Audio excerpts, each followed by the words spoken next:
আসসালামু আলাইকুম। আজকের গল্প চ্যানেলে আপনাদের স্বাগত। আজ আমি তৈরি করব রাজশাহী জেলার বিখ্যাত কালাই রুটি, আর তার সাথে খাবো বেগুনের ভর্তা।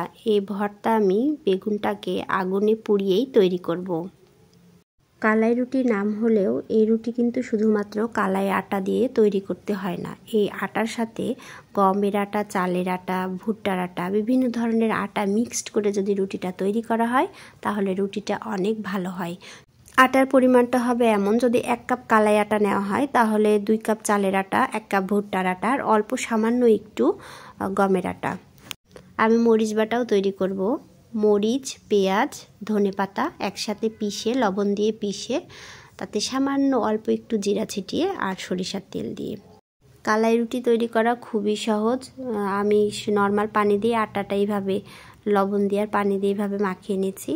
তারপরে বেলুন পিড়া দিয়েও আপনি এভাবে করতে পারেন। তারপরে পানি মেখে তাওয়াতে দিতে পারেন, কিংবা পানি মেখে হাত দিয়ে এইভাবে ঘুরিয়ে ঘুরিয়ে রুটিটা তৈরি করে নিতে পারেন।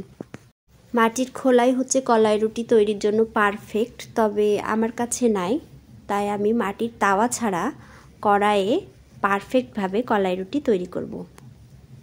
মাটির খোলা আর খড়ির চুলাতে কালাই রুটি সবচাইতে সুন্দর হয়, তবে আমার কাছে মাটির খোলা নাই দেখে আমি আজকে গ্যাসের চুলায় কড়াইয়ে সুন্দর করে রুটিটা তৈরি করে দেখাবো।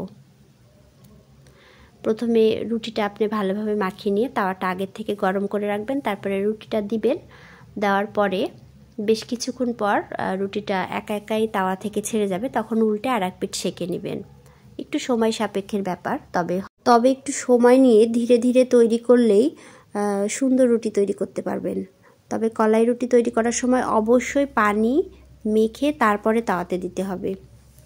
রাজশাহীর কালাই রুটি খাবো রাজশাহীর খেজুরের গুড় দিয়ে, সাথে বেগুন ভর্তা, মরিচ বাটা আর ঝাল লাগলে তার সাথে থাকছে সালাদ। সবাই ভালো থাকবেন, আর আমার চ্যানেলে বেশি বেশি করে লাইক, কমেন্ট, শেয়ার আর সাবস্ক্রাইব করবেন। ভালো থাকবেন, সুস্থ থাকবেন। আল্লাহ হাফিজ।